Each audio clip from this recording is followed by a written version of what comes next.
Okay. Hi, Angie. Good to see you up there. Hello.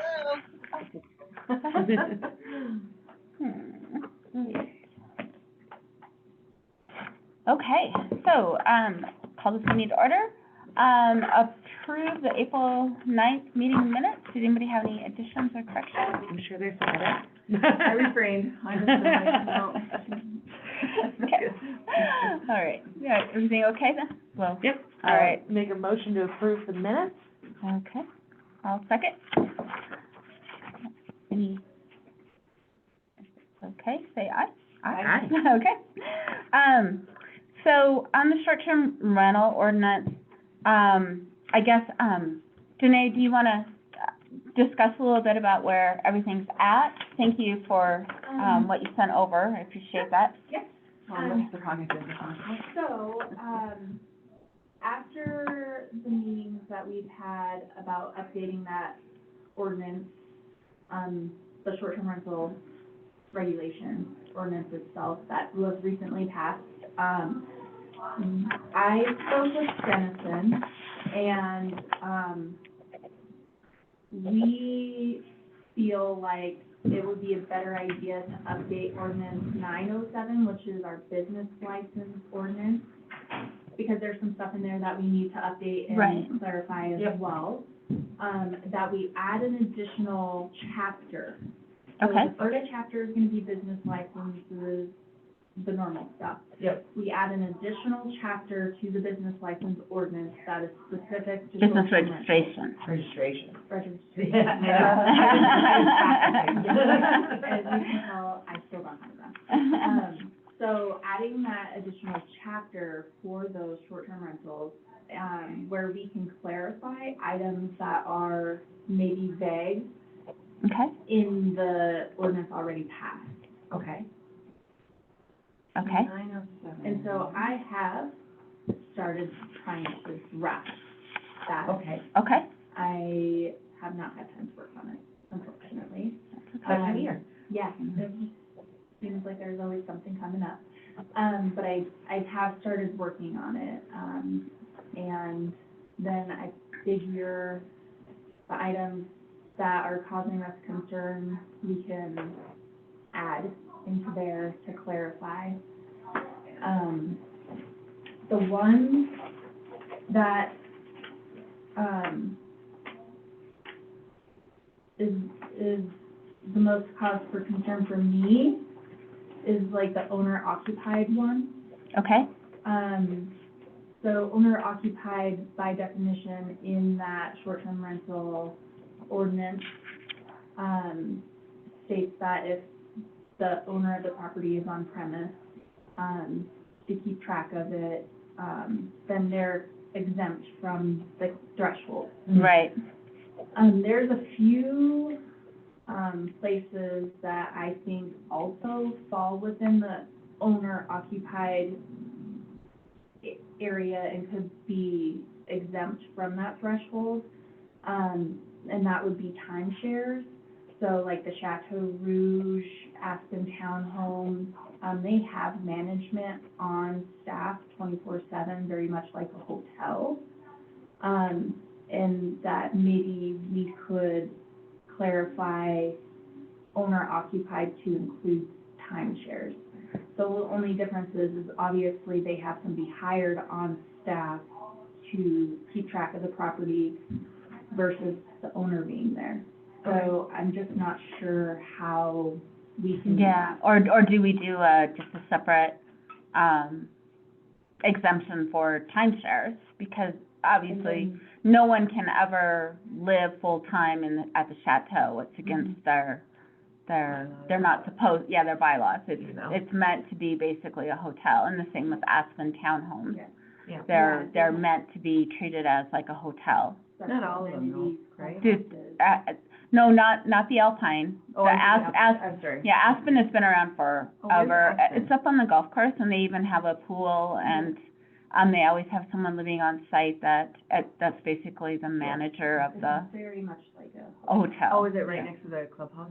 I think, Kinda, yeah. It's on Whole 9, right there, Yeah. about, Yeah. Yeah, just so, off Clubhouse. drive, even though it's not the clubhouse. So Denison's, advice is that we could add that chapter, but we can't essentially recreate the wheel. So if we go as far as adding another category, then I think, I don't know for certain, that would be a Denison question, but I think we would have to revisit that short-term rental ordinance. Because we're not clarifying, we're adding at that point. Okay. Yeah. So that's the little snag that I think. Well, and I would like for the owner occupied, and I don't know how, you know, if someone just wants to rent their house out for a weekend over the 4th of July or the Beartooth Rally, you know, and they just said they won't be there, but, you know, you don't want to stop someone from being able to say, hey, I'm leaving over the 4th of July because I can't stand it, so I'm just going to rent my house out and get rental income. You know, that shouldn't count against the threshold either, you know, those type of situations.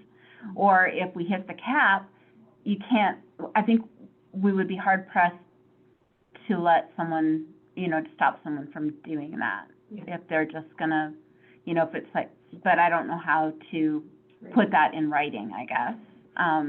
It might be hard to regulate. Yeah, it'd be really hard to regulate, and it would be, you know, and I don't even know,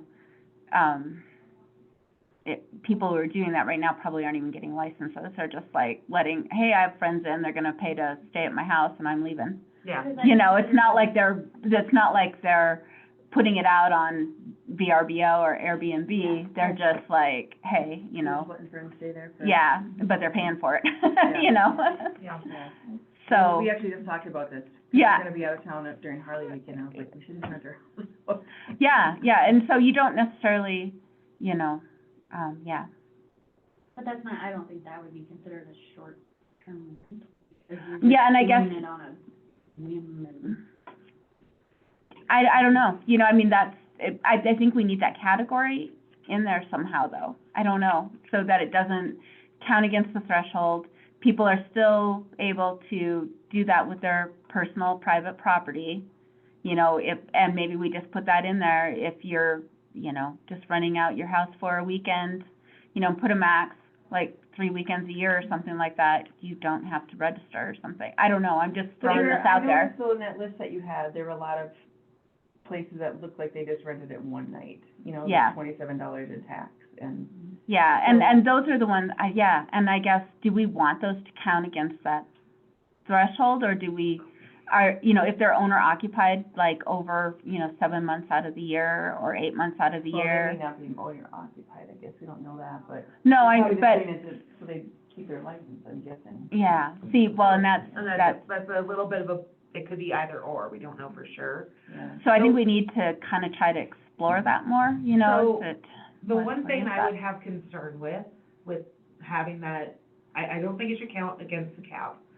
I do think that it should still somehow be regulated, and it might be its own, like a temporary vendor type thing, where it's a temporary STR, and, you know, lessen the fee, but they still have to go through those safety pieces, would be my suggestion. And the big reason I say that is one of the reasons this whole thing went into place is public health and safety. Right, If you have that one person who's just doing it for a few extra bucks, that's not getting regulated nearly in the same regard, but might also be one of those bad actors that now puts a bad precedent out there for folks that are doing it. Does that make sense? Yep. So now you have folks that, I don't really care, it doesn't really matter, like, I don't have to pay any of these fees or whatever that might Right. be. Like, now, they're just letting anybody come in and they're not following up on rules. It's like, okay, I did it one time, what are you gonna do, kind of situation. And Yeah. now that's reflecting poorly on the entire industry and also potentially creating public health and safety issues. right, So that would be my concern. So I think there should be, again, essentially that separate category where mhm, if it is less than 90 days in the year, or less than, I mean, even 90 days is a pretty substantial Yeah, number. that's a lot. I was thinking less than 10. Yeah. You know, 10 or, nights a year. yeah, like 10 nights a year, 10, you know, Yeah. that's very minimal use, and that, yeah, then, And then with that, they can report the dates that they had it booked, it can still be something that's scanned within the system to see if they've had it listed longer.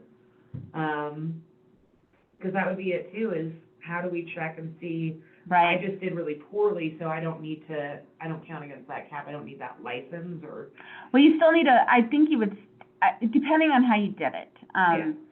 Because you're gonna have people that live in their house probably 7 months out of the year, yeah. you know, and maybe they go somewhere else in the middle of ski season because it's cold, and, you know, for 3 months out of the year.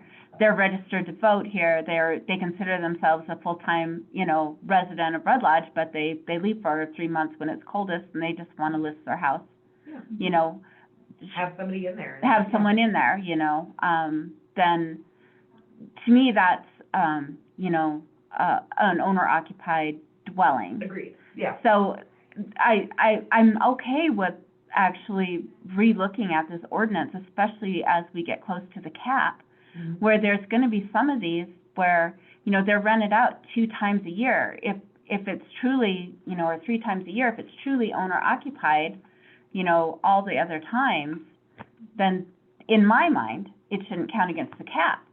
But if it's someone who just has a second home here and the house is basically vacant except for those 3 times, then either, I think we need to maybe make a threshold, like, it's not just rented out 1 time a year, it's rented out, you know, maybe we do quarterlies, or maybe we do, you know, for those second, or we say you have, you know, we have, it depends on what you're looking, if you're doing public health and safety, you know, that's one thing, but there's also the whole resort tax and tourism. We need the short-term rentals, and if we have someone who's taking up one of those licenses that's only renting it out once or twice a year versus someone who can rent it out, you know, like you say, 90 days a year, that's a lot of resort tax money the city would be losing out on, and that, you know, they need it. So there's just different ways.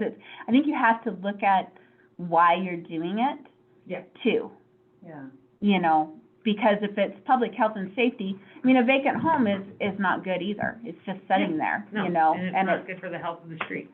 right, and well, I mean, and, yeah, if it's, property managers typically should be, you know, keeping their sidewalks free of snow and ice and making the home accessible, but if you have just a dark house there, you know, you could start getting vagrants in it, or you could get, you know, it just, Neighbors cap.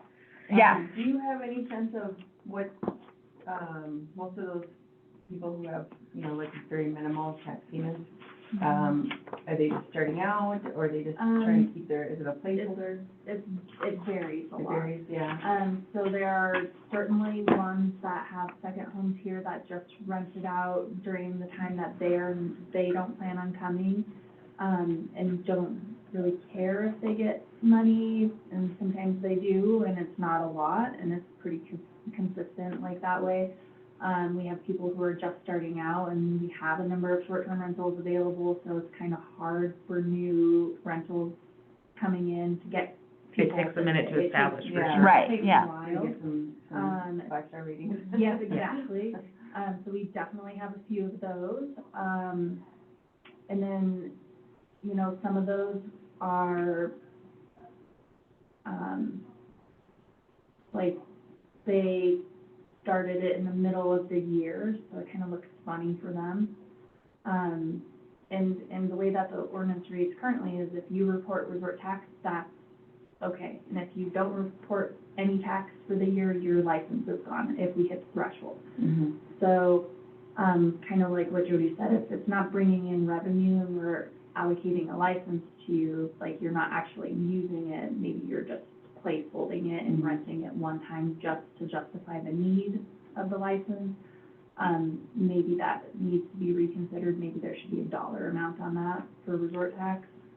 I disagree with that a lot. Like, that is one of the biggest issues I have, is trying to pick a dollar amount and pick our top players.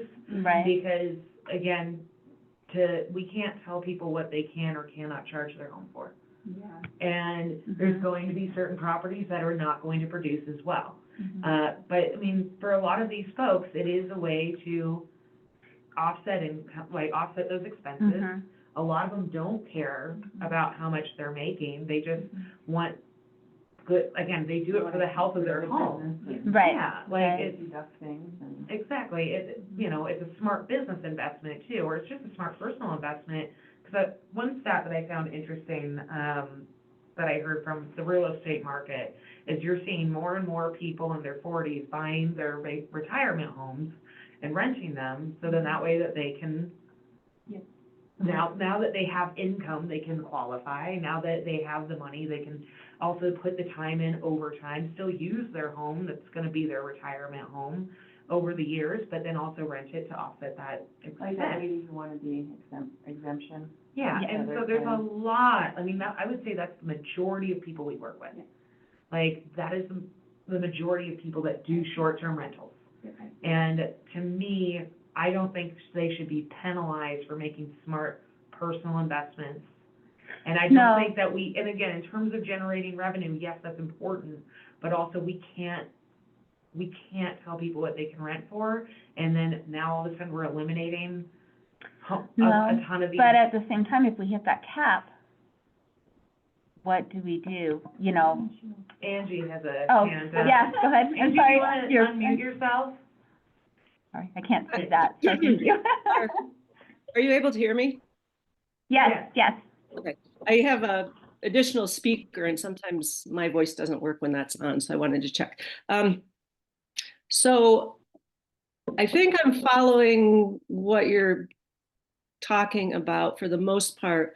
And one thing I feel, and maybe I'm off track because it is slightly hard to hear online, but to me, an owner-occupied property is someone who does live here and is renting while they're here. Like if I had an extra room or a small house on the property, and it's not someone who is buying their retirement home first and wants to stay in it.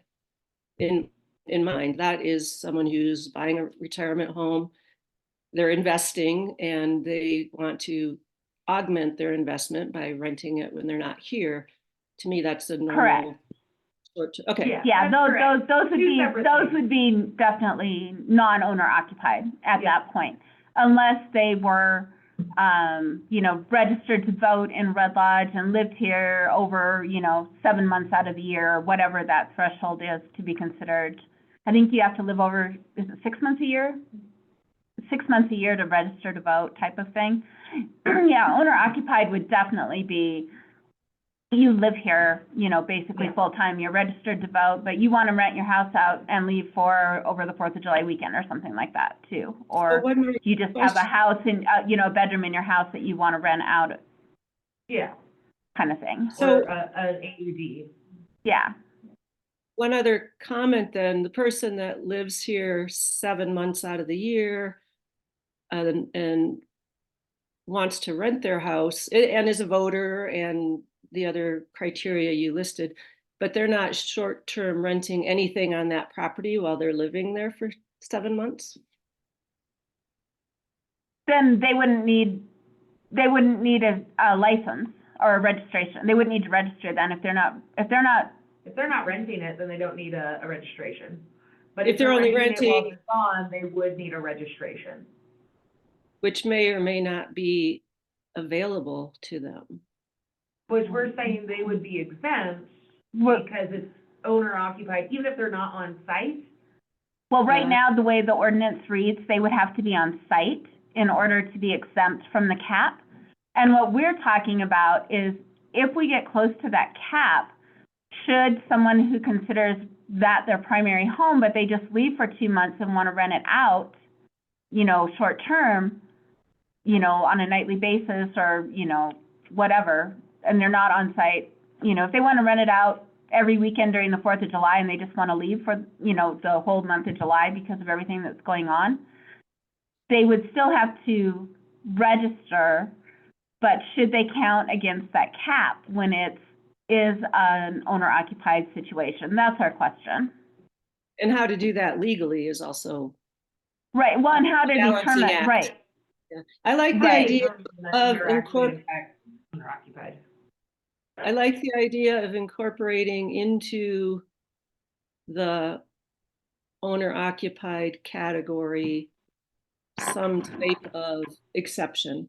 And as you were talking about earlier, for a certain time period, and rather than a whole separate category, that seems like it's making it more, but also putting the limits around it that, number one, don't intimidate the person from wanting to step into the registration and paying their taxes and whatnot, but also so it's not taken advantage of also. Yeah, it's kind of a fine line, so that's kind of, you know, Yeah. what we're, Trying because to in Sturgis, South Dakota, every house, all the locals basically leave and everyone rents out their house for that weekend, you know, and I know that, you know, over basically the whole month of July, there's probably people that would just like to get out of town here and do the same thing. So, you know, if you don't like crowds of people, July is the month to get away. So, and you might as well make some money while you're at it, you know, and not just go pay for that month's vacation by renting your property out. Exactly, So, 100%. I like the idea too of adding like a. but if it's not a property that's rented otherwise, Yeah. that does kind of make it unique to everything right. else. So, and that's what we're saying. I personally don't think that that should count against that cap. You know, I think you should still have to register your property, you know, and you could even list it with a property manager for that month if you wanted to, you know, just so that it gets cleaned in between and you don't have to deal with the bookings and everything. You can truly just go on vacation, you know. Yep. And And that's the thing, like, we would be more than happy to work with a lot of our owners on doing that. Like, if we had someone who approached us, like, I just want to rent it for these 3 months.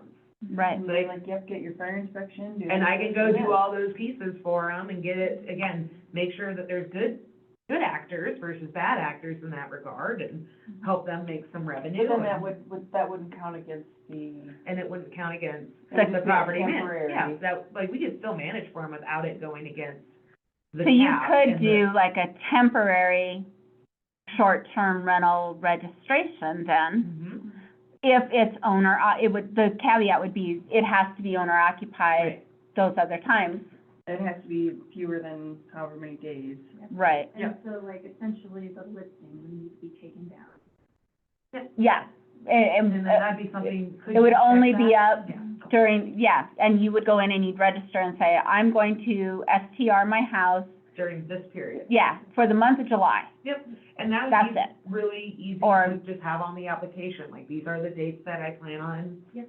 doing that, and then she can compare it with the software, make sure that it's falling within 'Cause- that parameter. Because I don't want to stop people from utilizing, you know, especially when it's their primary home, that ability Yeah. to So, what do you that. think? You said Mhm. 10, Well, no, that was, like, would it be like less than 30 days, like a temporary, or what's the temporary vendor? well, I think in this case, it would have to That's a be, lot. Yeah, we would make it. it'd have to be over a certain time period. Like if you, you could say, you know, 30-day increments or something like And that. I don't mind having it Or- broken up to where it's like certain sections, so like say, 4th of July weekend, Harley Rodeo weekend, Christmas Right. stroll, like, whatever those dates look like for that Right. owner, and as long Yeah. as those add up to a certain total, like, Or over Christmas break, Yeah. you know, because if you get a lot of people in. or even like March, like, 'cause I know a couple of folks that are up at the golf course and they live here year-round, except for they go to Vegas for 2 months a year. And I'm sure that they would love to have some additional gambling money. So, I mean, it's just something to think about, especially as we get closer to the cap. Because it's those type of situations where people live in their home. I don't want to stop them from saying, hey, I just want to rent my house out for a couple weekends this year. I just want to provide them the tools to be able to do it successfully and while Right. also keeping it where we're all following the same rules. Right. And the software is completely capable of doing it, so why Okay. not? And then also, like, I feel that will help with the cap.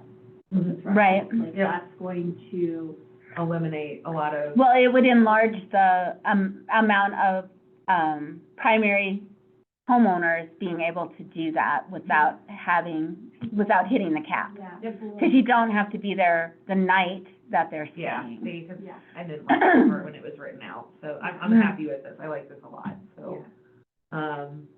And it would be up to, I mean, if Danae could probably tell, all you have to do is check the voter rolls and see if they're licensed to vote, I don't are think we're registered to legally vote. allowed to do that. No, That was something that we touched on during the STR committee. really? Okay. Yeah, so I remember that How- okay. specifically coming up of how we would tell if it was owner occupied or, and I remember being like registered to vote was a no-no because Okay. now there was something with the classifications. It was also when they were trying to like provide special rules for locals versus out of state or out of town.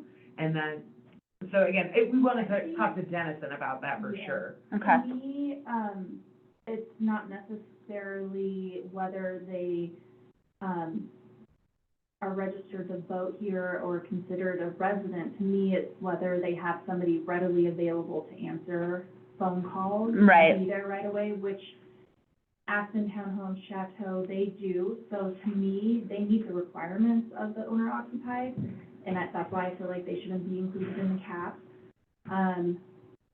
People who, like Kathleen Delamonte, she lives there, and Mhm. she's there readily available at all times to answer anything. Right. And it just takes strain off of, like, for example, our police department or Yeah. whatever. So they just are there to get called right away. So that's one portion of it, and then the other portion would be temporary people who may live here but not all the time, that rented out a certain amount of Yeah. days per year or whatever. It doesn't really necessarily matter whether they're residents or not. They fall within the days that are being rented. Question with Chateau as well as Aspen, is there someone living on site? Yes. Okay. If somebody is, Yeah, the Chateau, there's a new couple that just moved to town, and they're living there. They live there, and they are managing the whole, yes, they have the manager on site all the a time, so. manager, and it runs through their point of sale system. It's treated like the hotel part of it. I mean, in that situation, wouldn't they just classify as a hotel versus a short-term rental? Yeah, so this is where I need clarification. The only issue is that it is kind of more of a timeshare, because you own each unit individually, Right. but you can But only stay there timeshares- so long. They're also treated differently in the real estate world, so I think we could, Does each separate chateau unit pay a fee? No, So then and they, neither does Aspen. I mean, then they should. So, yeah, this is one Yeah, more of a area hotel, that yeah.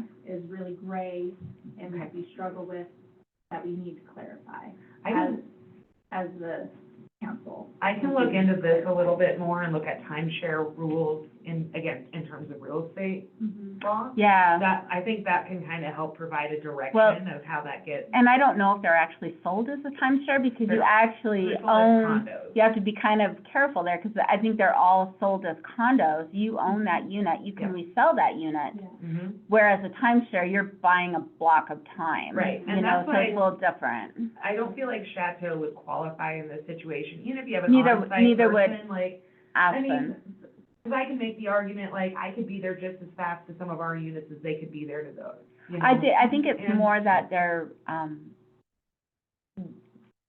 all one, they're more, basically, they're a hotel. Both of them are Yeah, and they're hotel both, motels, so they're both on one plot of land. parcel of land. However, they all have separate tax IDs. Yep.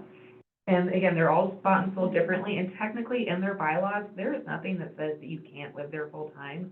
It is a strong recommendation that they enforce. So, because I've sold one of those, and I had a lot of people ask, like, can I live here? I'm like, technically within these bylaws, it doesn't say you can't. And the reason that it's considered the timeshare is because they're a part of a timeshare group. So essentially, it's an organization that's worldwide that you can opt in to share out your property and then also get to utilize other properties over the world. So, which is cool, super fun. But again, when it comes down to it, to me, it's not sold as a timeshare, Mhm. Because again, there's very specific real estate law for timeshares. Right, It's a condo, it's its own unit. They describe themselves as condominium apartments.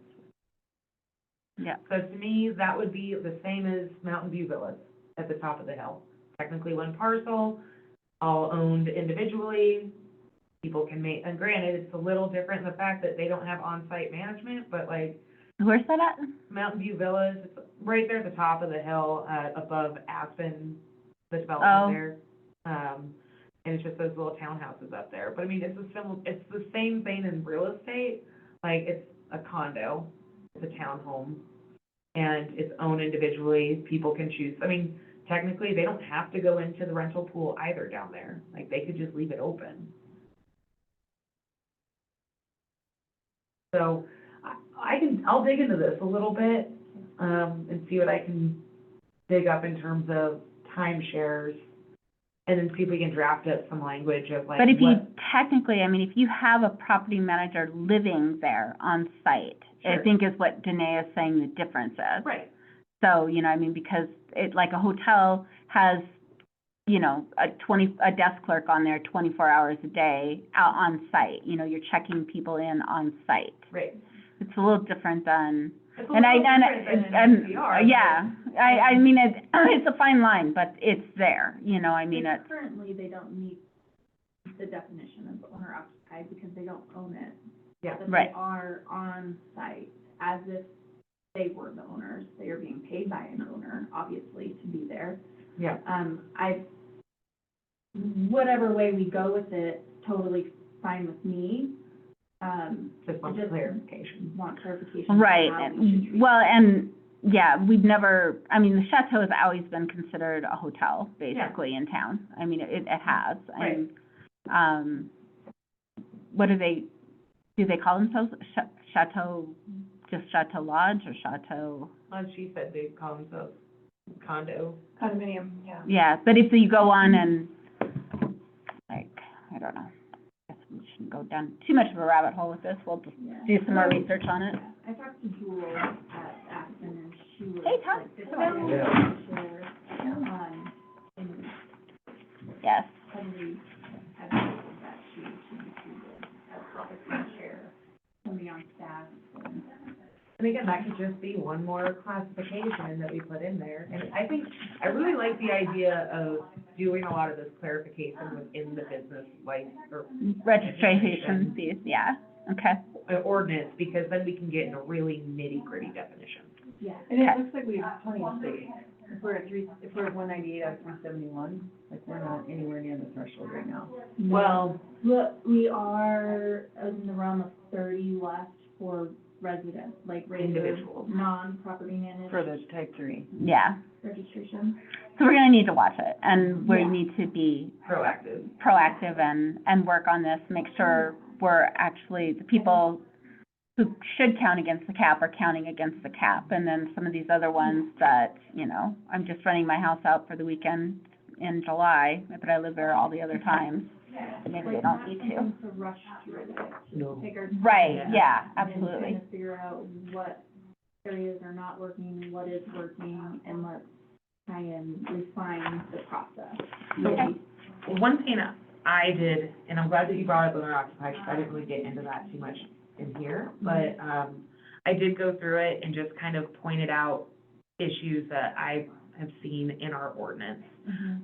Specifically, again, what is the objective? We kind of talked about that, like, what do we want to use as that guiding piece? So there's two different things. In ordinance 963, it says to assess and mitigate any negative impacts of the proliferation of short-term rentals within city limits that has been experienced by other tourism-based communities in Montana, whereas the resolution that established the STR committee was focused more on public safety and welfare.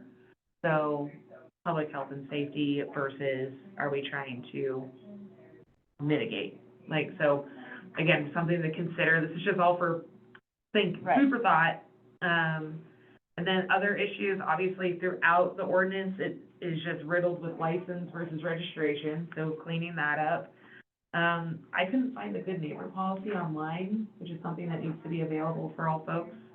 I think that's under, it should be under STR as a supplemental document. I'll see if I can find that. I could be wrong. And then just a couple of pieces, registrations are good for 1 year. Is that fiscal year or is that 365? Something we'll probably want to clarify. It should be, Fiscal year. it's always runs on fiscal year. Yeah, so I think that would just be worth noting. Do you copy this? Oh, yeah, of course I did, yeah. You want one, Tom? He's like, I don't want to talk about it. I got enough things to worry about, I don't need to worry about that. That's fair. I was gonna, on that piece about. I mean, maybe I should look at it. What our objective is. So another thing, is we have software to help us figure out what information we should be collecting Yeah. to make those decisions. So like, if you guys have ideas on things we should add to our software before we send out renewals, so we can start collecting data. let me Love know. that. Yep, I think that's something that we definitely want to Okay. do.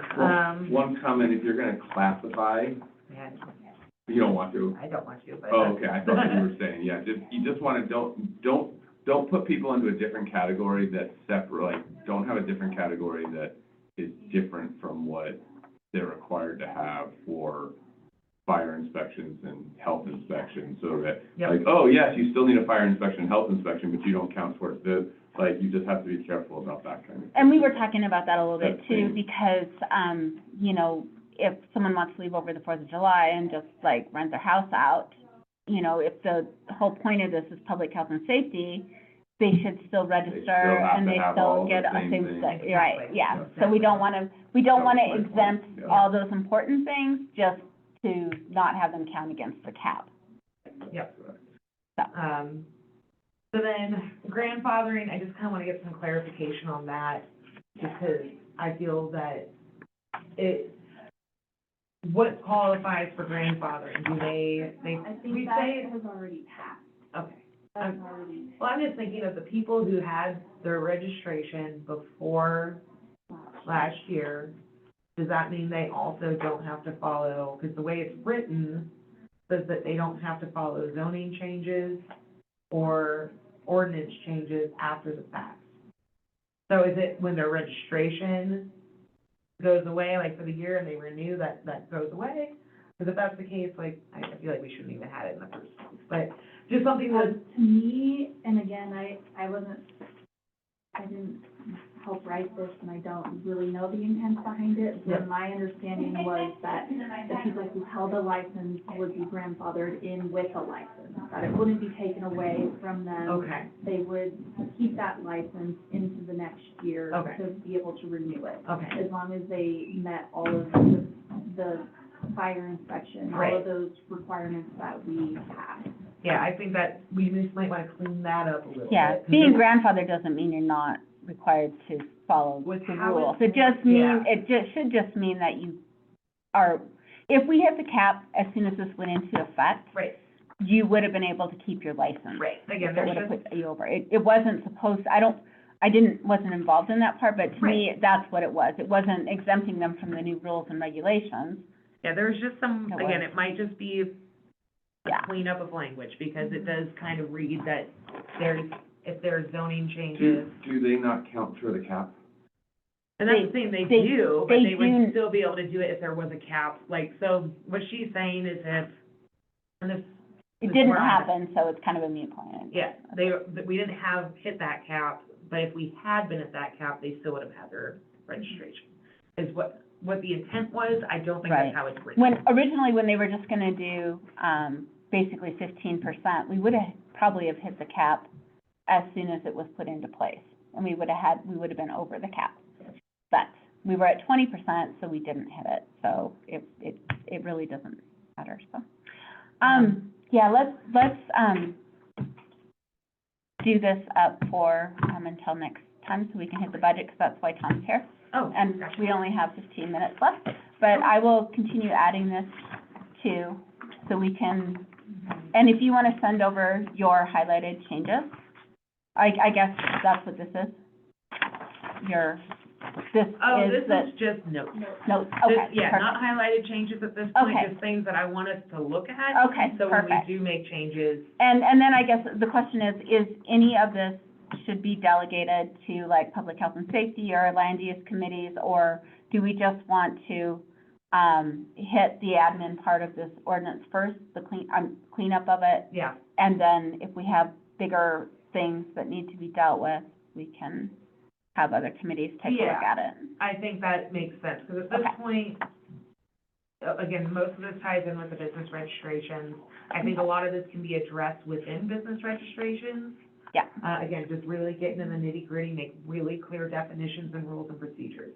Perfect. But these are things that open up for question in the ordinance, what the process is. Right, we want it very crystal clear so Yeah. that if we hit the cap and someone sues us, which, Yep. you know, everyone can sue, it's just we want to be able to say, well, they're very clear. Yeah, This and that's is it. how I it just goes, wanted to point out where the holes are, Right. so that's And really what. so this is. everyone's treated fairly and equally. Okay, so, Tom is here because, for the budget part for the Resort Tax Committee and the Resort Tax spending priorities, he came up with a great list Awesome. at our meeting of things that, we absolutely have to spend our resort tax money on. And then if you want to talk a little bit, Tom, about.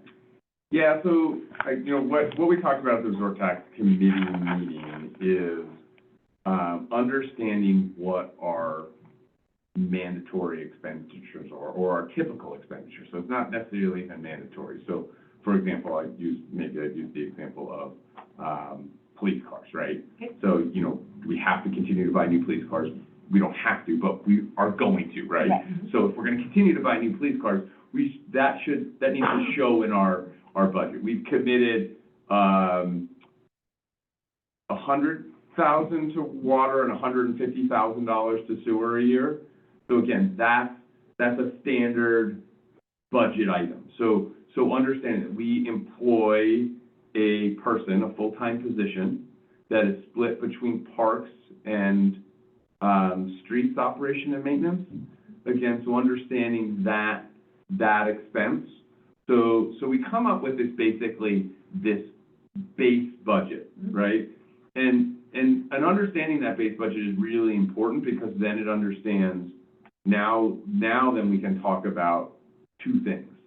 One is, are you gonna add something to that base budget, right? So for example, when you commit to the pool, you're basically adding something to that base budget. You have to spend that debt service payment once you do that, right? You can't be like, oh, we're not gonna pay off the pool this year, right? Like, not an option, right? Right. So you add to that. So the budgeting process becomes a little bit about two pieces. Is that the first one is understanding what you have, and then the second is understanding where your discretionary spending is. So then you can decide what you want to put discretionary spending into, right? And so you can have a debate over what is more important, and you can look at that in the short term.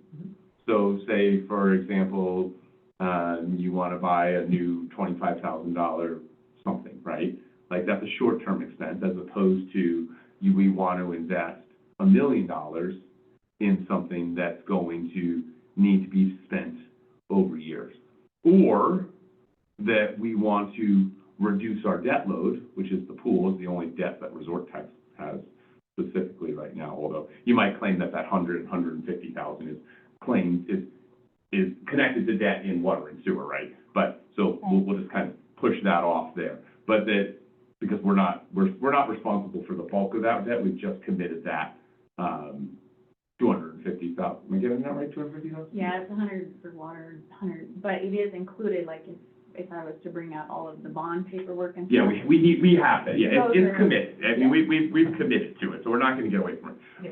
But what it gives us the ability to do is say, all right, we've got $500,000 right now in resort tax, what is our priority? Our priority might be, and this, we spent a lot of time, talking about this in the resort tax meeting, to pay off that pool, so that then we can get 3 years down the road and not have any pool debt, and be thinking about, and now having even more to be able to work with. So that's the process piece there. that all tracks. Yes, yes. And And what, I have it captured, I probably need to just, I probably would need to get with Lonnie and, you know, really make sure that I'm understanding, you know, the personnel costs going into the future years and some of Right. those things, so that we're pulling that out correctly. Awesome. I mean, to me, I think so this kind of drove from, what do we want to put this towards, if we wanted to commit essentially additional funds as regular base budget, or if it's more of a priority to get the pool paid off. So from that last meeting, was that brought up where we potentially might want to use some of those funds for emergency services? we can't right now? Right, That's not right now, but I remember that was part of our Right, discussion. right, and, the auditor, yeah, we have to change the contract from a mills base to a dollar amount. Yep, no, And then we have to change our ordinance mhm. to, allow for that. Yep. And I guess it's questionable if we can, do actually, because the fire department's a separate entity, was the other question. I don't think that's a weird issue that they brought up, because like, when you look at all these other resorts, like you look at Big Sky Yeah. Resort Tax District, Mhm. I mean, they're not even a, They don't have an incorporated. they're not incorporated anyway, and they're putting their money out to all different kinds of things. I think it's based on And- how that ordinance and- is wrote, though.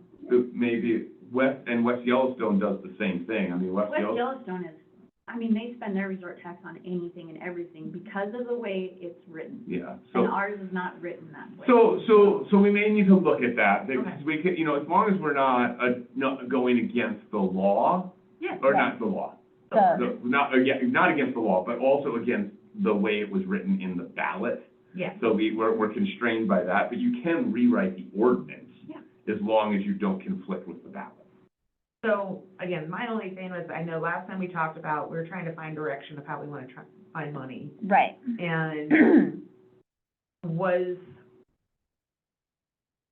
again, did we see that this was something that we would want to consider to take all those steps moving forward? Or is it something that we should put a kibosh on and move this direction? Sounds like maybe we do want to pursue this. So, you know, as the chair of the Resort Tax Committee, I want to make sure I'm wearing the right hat. As the chair of the Resort Tax Committee, I have concern about making more big, yearly committed expenditures out of resort tax, because I believe that when we did the resort tax, we really wanted to see improvements in the community, and it is easy to start to eat up the resort tax with this stuff that gets used every year, and then all of a sudden, you can't buy the new plow truck. Or you can't, you know, and I'm not saying buying a new fire truck wouldn't be something significant, so that's what I think we can talk about. I think it just needs to be very specific. And there is a way that we could actually, we have one fire truck that's currently owned by the city, so that fire truck we could buy another one. You know, we'd have to work with agreements, but you could buy another one, and it could be a city's fire truck, you know, it would actually be owned by the city, but operated by the Rural Fire District.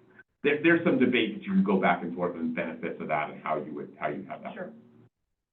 But I am concerned as the chair of the tax committee that we are, you know, we passed the law a couple of years ago to allow us to do operations and maintenance, but really the community said it didn't want that to eat it up. They didn't want to have us having to buy, you know, put a new playground in every year because we couldn't afford to maintain the old playground. They said it was important to maintain the old playground, to make sure our parks are in place. Right. To make sure that we, you know, not only bought a snowplow, but we also had somebody to drive the snowplow. Right. Like that, those were the kinds of things that we got from the community. You know, and so I think it's just balancing that. They said things like a pool is important, right? Mhm. But, you know, it is important that our police have police cars, right? So we've just got to find that balance in there. Right. So it's probably a long way to say that. Yeah, and I did bring up at the public safety today about, the petition for the city of Red Lodge to be annexed into the rural fire department. So, Sandy and Doug were receptive to looking at that. I mean, it honestly, if we're honest with the people about it, you know, that yes, this is essence a tax increase, but, you know, if that petition goes through, that's $300,000 in our general fund. That's- Continuing to run the city, I mean, you know, Yeah. as a large taxpayer, I will say this, put another hat on, right?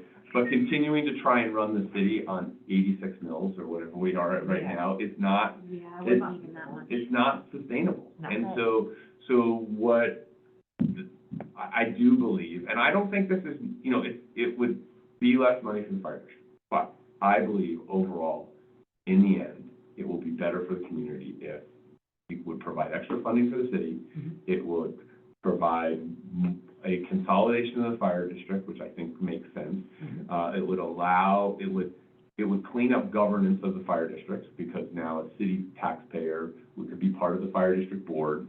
It takes the council out of the mix, which may be bad or, you know, good or bad, but, Yeah. but I think the way we operate, I don't think it's bad.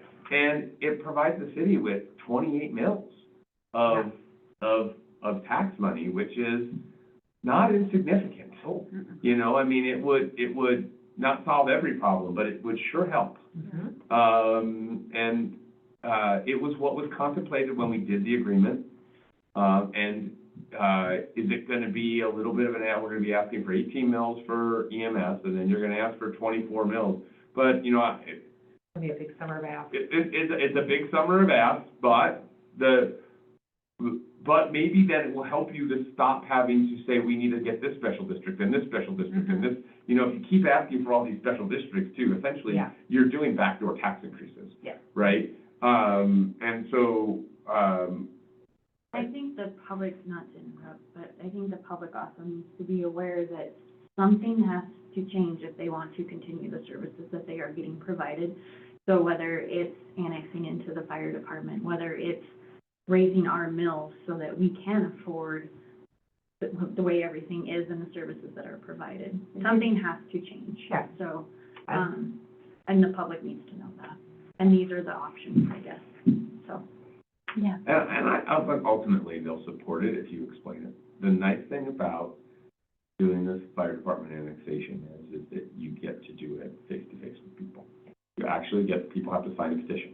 So you get to have a conversation with the person. It's a little different than sending them to the voting booth. So it happens in person. But you actually have to do that. Yeah. Right? Like, so you actually have to get people out there signing petitions. But, you know, the fire department would probably help with that. Mhm. Some of this is about whether the 18 mills passes. I mean, because without that 18 mills, it really, we're gonna be in more trouble. As I've said before, but, that really has to do more with EMS response than it does fire response. Mhm. But the system works together, and so,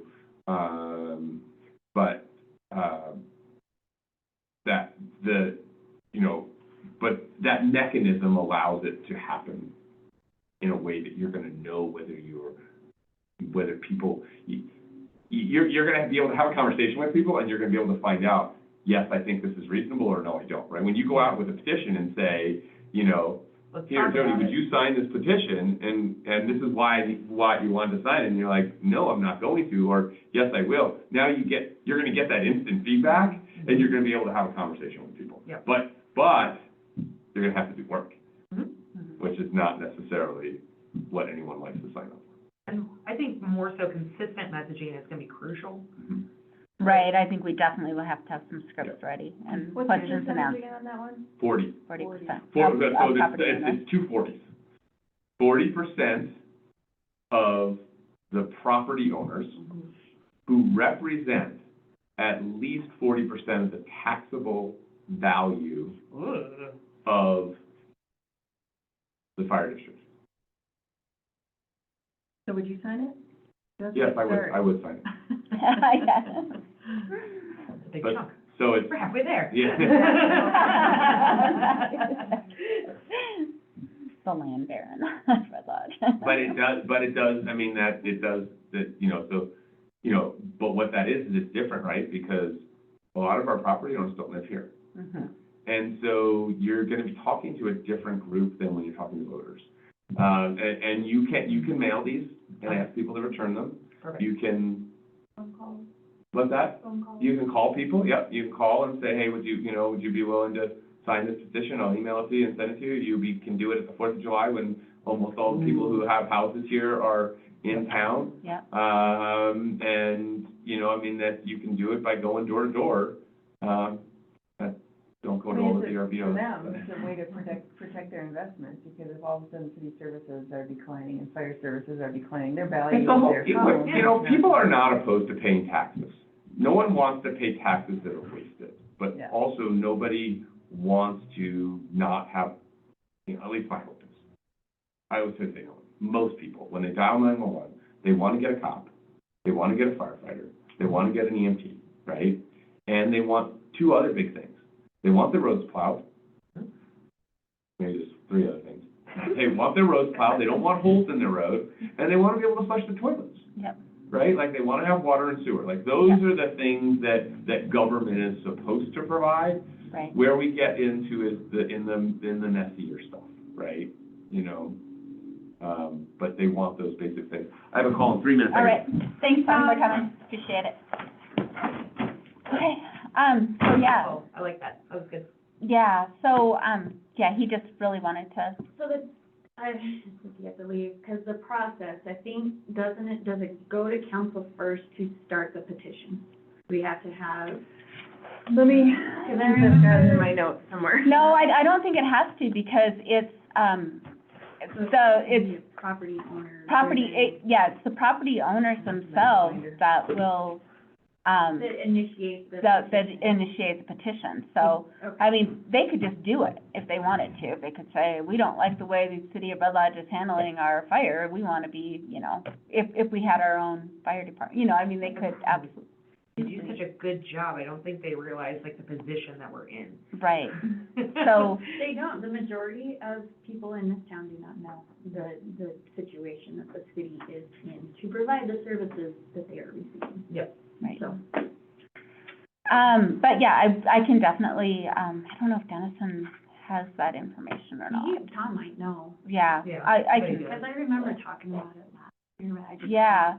It didn't seem like, I mean, it wouldn't be a bad idea to pass a resolution from council saying, if a petition were to happen, we would support it. Yeah. I think we could do that, you know, that might be what we have to do. And then it just so happens that, the petition, you know, is written by the city and we initiate it. We go around and ask for signatures and mail out to, people. We would want to come up with a good letter to mail out with that, so people understand what we're asking for and they don't just throw it away. Yeah, we need somebody that's very, like, Yeah. up on being very Right. good with words. And I like the fact that, you know, Tom said that the fire department would probably help us gather those signatures as well. Well, and he's, I mean, himself is super influential, so, and a good speaker, and Yeah. has a really good grasp of all its moving pieces. Right. And he has a lot of extra time, too. So much. So, doesn't do do you, anything. do you want, I can, do public safety, I can do the resolution through the public safety committee probably. I was gonna say, do we need to do a resolution? I thought Or we should had, it just be something that we have spoken at a meeting where it's like, you know, we looked at these other options, but truly what the city feels is we might need to have the annexation. yeah, And to do that, a petition will need to come from the public. the community. And that, we are part of Oh. the community, so we could do that, but I think all Yeah. we have to do is make a public statement on that, and then something people can reflect to. Yeah, we'll have to look and find out what the process is. Let's find out what the step-by-step processes are. I think the petition has to be approved, I mean, it has to be a legal petition. Yeah. I don't know what, Remember the yeah. process. Do you, if, It's fine. yeah, We'll if have you it wanna look initiated. through your notes and see what you can find, Yeah. that would be great. I think it's time. I think we're gonna have a hard time, utilizing resort tax money to pay for, you know, our police salaries and things like that. We'll get a lot of, probably pushback from the public, pushback from the resort tax committee. So if we can, you know, do this instead, I mean, $300,000 will go a long way towards that. And then just so you know too, I did, we've been looking at, grants to help fund our police department as well. but, yeah, there's a lot of grants, and I would like, and I don't know, I told Greg, I said he should put in for, 'cause they don't have anyone to write grants for them at all. But just a line item in there in their budget for grants, like, even if it's $10,000 or $20,000, you'll get back, you know, to be able to go out and start applying for these grants. You know, it'll pay for a school resource officer, it will pay for there's actually the ability to pay for a whole extra officer in here. You can get it, to pay for their training, for all, you know, all these different things, The only the thing with equipment grants, and. though, is to put that out there, grants only last so long. They So- do, but like these COPS grants, you can apply every year. Yeah, but what if Yeah. you don't get it, then you have to let somebody go. Right. That's the only bad thing about using a grant to hire a. Yeah, and I, Grants are awesome for capital and other things, but when you start using it for employees, it gets kind of, it does. It's a risk, but at the same time, it's, There's always turnover. yeah, there's always turnover. no, I there's know, always I'm just mistake, like- putting that out Right, there. yeah. Grants are not always the greatest for employees. Oh, absolutely. And, as someone who worked in industry where that is 90% of what's funded are employees, I get it, like, but, I wonder, on that note, so the Community Foundation has a dedicated grant writer. I wonder if they'd be willing to assist? Yeah, Kendall, I actually met her yet. Yeah, and That's I, not Mary Beth anymore? Not, well, Kendall, I think is helping, because Mary Beth is. Doing that? well, and I know, Yeah. the chief's meeting with, had a meeting with Jen Battles at 9:00 about some grants and things like that, and I don't know, he was gonna get back to me, 'cause he had to go meet with her. But, I just think that it would be worth it to, and if we don't spend it, we don't spend it. But to have some grant money, you know, a line item in the budget for, you know, grant writing assistance. Oh, absolutely. They also have an assistant that if you wanted to invest in their assistant to get some education on grant writing, that's an option, I think, too. Yeah, That'd be cool. yeah, I just think they need that support, because there's a lot of money here on the table that's not even being applied for. Yeah. And we should, I mean, there are just, I mean, pages and pages of grants out there Yeah. that, and that's just through the COP program, Yeah. the COPS program, so, you know, there's, especially, and the fact that we're 60 miles from Billings, which is now like crazy town, you know, and our police are going to be dealing more and more with those issues that are gonna be coming to Red Lodge. I think that gives us some backing for extra funding through these grant programs, because that's what they're looking for, you know, it's like, and then our tourism, you know, the fact that and the second homes, and, you know, we may be 2,200 people, but we have, you know, probably 4 or 5 times that amount in people that, you know, live here on and off throughout the year. Yeah. So, so that was just my 2 cents on that, so. Okay. I just wanted to give you that update. And then, let's see, I don't have an update from Dave on the renegotiating the fire department contract. We'll just finish up real quick, I'm sorry. You're good. Got in the weeds there. Department head presentations to council. You know, all this was gonna be updates from Dave, and he couldn't be here today. But I think he was going to. I'm assuming at maybe the last meeting in May, because we have a department head meeting. Well, it was gonna be Memorial Day, then we moved it to the Monday before, so the 20th.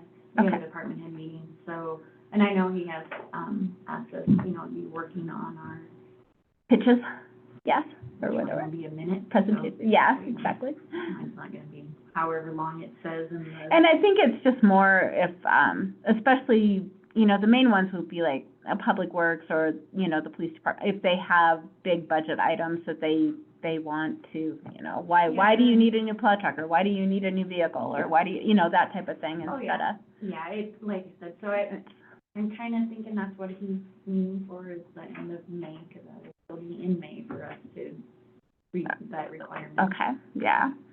And then, yeah, so any updates on the budget, just that's where that's at, and No, we'll be he's planning on learning a whole bunch at the, at some class, he the said. municipal, the clerk school, at next First week in May, he's gonna go Okay. up there, and they have really good classes, which I don't know, I think you've gone Yeah, I went to last them. year, it was Yeah. really helpful. So. And I realized that the clerk is really who runs everything. So, and, we did get an email from Doug on wanting monthly income statements.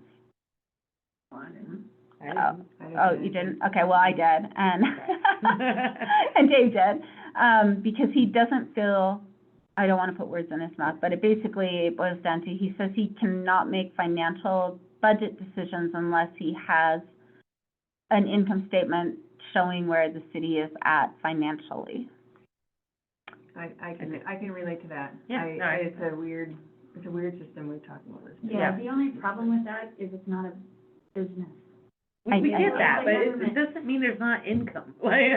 But that's the budget and expenditure. I know, and- That and- sends out- well, and that's that what shows I tried to, everything the city has brought in. when, There is no other report that's going to be any different than what I supply you guys monthly. right. So, And we do the budget to date, like it shows all the income coming in and what we still expect to receive, and then all the expenses coming out of that budget, those line items, and what we expect to still have to spend. But it's not, I think he's looking for a clearer format, like by department, like this is our income that we've received, these are our expenses, this is what where we're at, but, you know, we because that's can't tie basically, like general fund. yeah, It's, you get taxes and you have your non-tax revenue. right, It's not tied to any certain department as far as general fund. right. Water and sewer, all the enterprise funds, yeah, this is how much we bring in, this is how much we pay out, but it shows that. all in the- Your budget is basically an income statement, Might it's just just, wanna meet with you so you can Yeah, and like explain that, I that. have. yeah, no, it just, you know, and I basically want our, the same thing that he wants, because it doesn't make sense to my brain, like all the Right. financial It statements just- that I'm used to seeing. basically, it would be So- rewriting your budget report that you have to show, like, general fund income. Here's where we are, income, that's your income. General fund expenses, this is what we spent so far. This is what we have, you know, are we in the red, are we in, you know. But you can't, and I did explain to him, you can't really do it monthly because we get our funding, you know, some months you're gonna be like negative 500,000, other months you'll be positive 1 million, you know, because it doesn't, you can't really do a monthly, You can't because it's a Income. governmental is different you can than do, business. you can do a year-to-date income statement as you go, you know, but you're still gonna have to look at, you have planned revenue coming in. I don't know, I understand what he's asking for, but I don't think it's gonna give him the information that he wants it to give. Right, like if we're doing a project, generally we are expensing Before we're stuff reimbursed. before we get draws from our loans, our bonds. Right. Or grants or any of that stuff. So generally that money is not coming in until after we've already paid for something.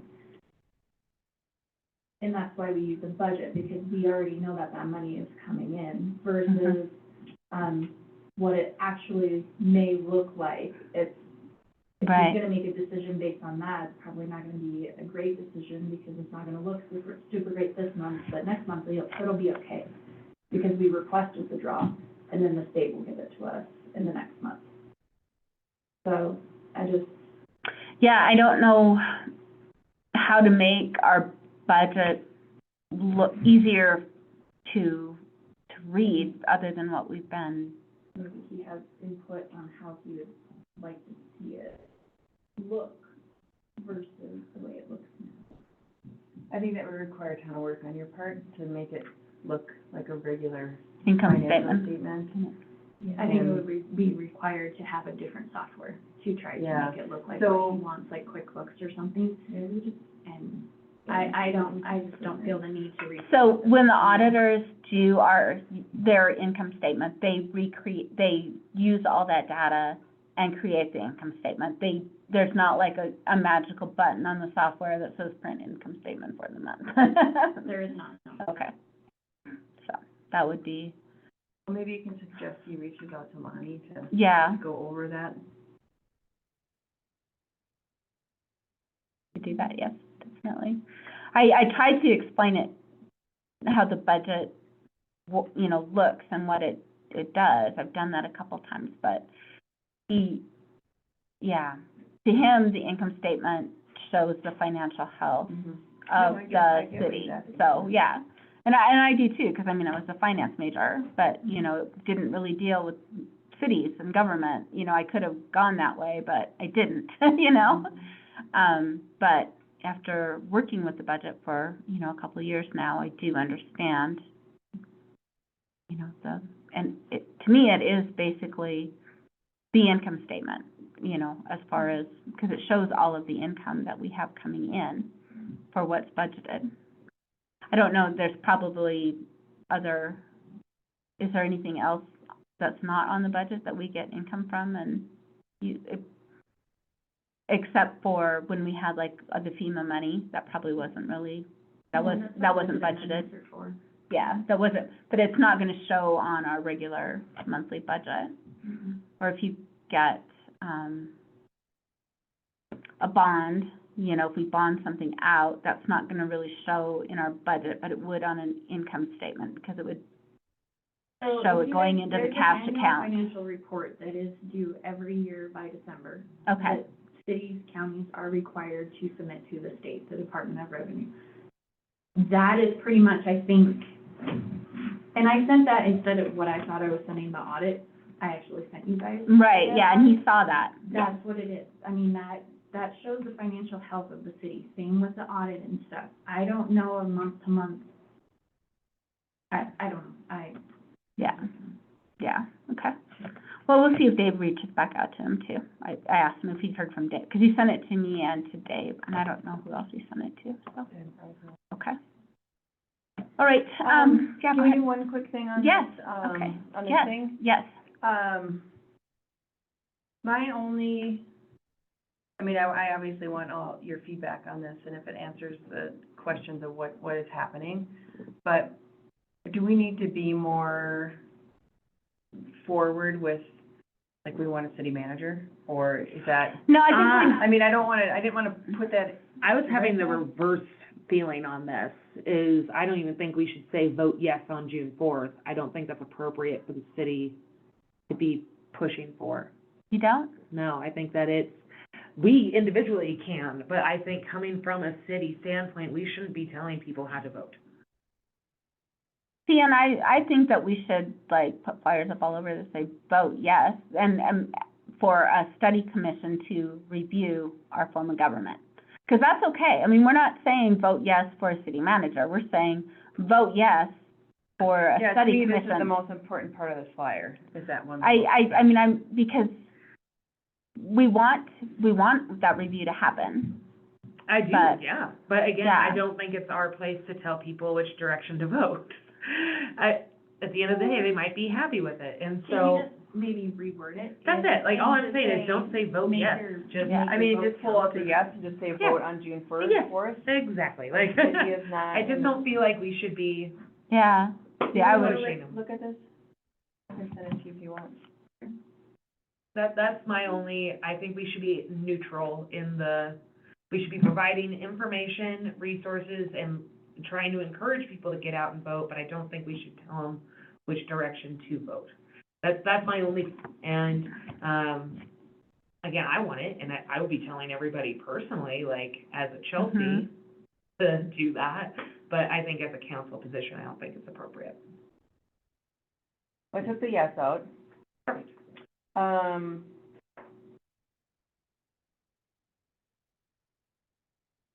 I mean, I guess, yeah, see, I think it's okay. I will respectfully, you know, respect other people's opinions who don't think, you know, who don't want to, but. Sure.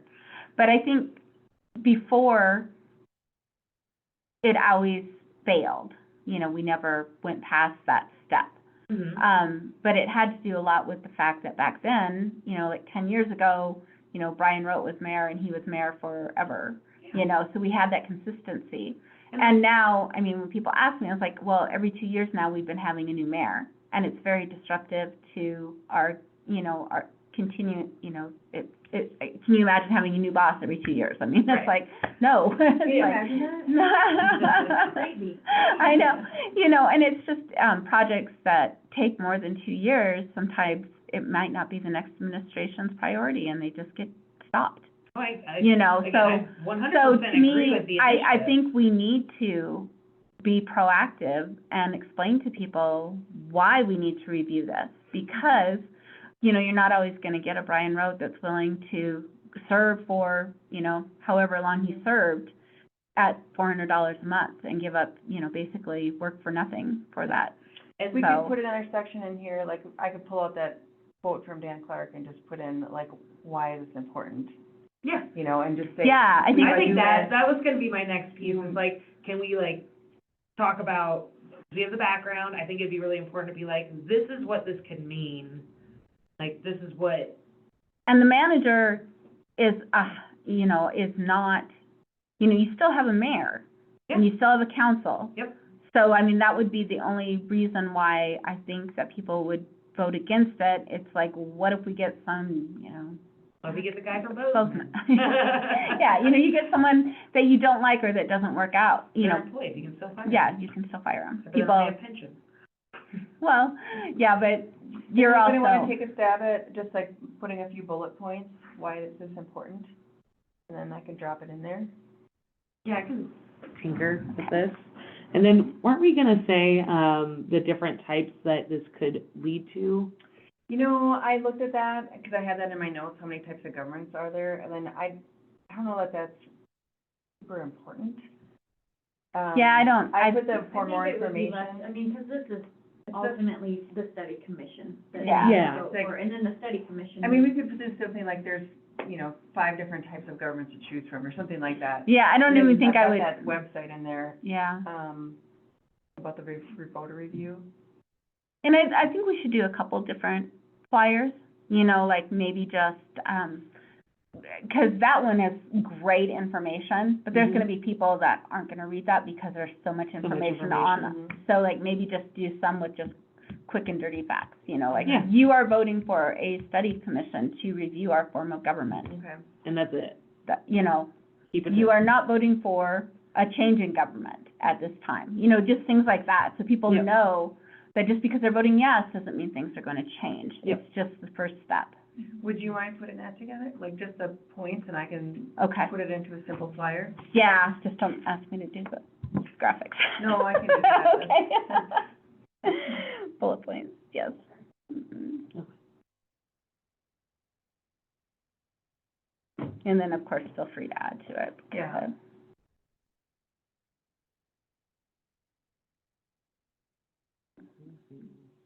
Okay, Okay. anything else?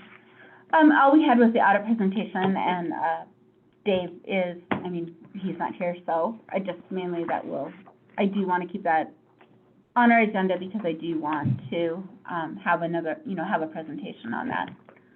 Because, so, I just don't want people to read something there and think we're, you know, I want people to understand there really wasn't anything horrible in it, and it's more of a guide, a check for us for looking for improvement, not the city's doing horrible, because we're not. So, okay, thank you, guys. Yeah. You know, and thank you, Danae.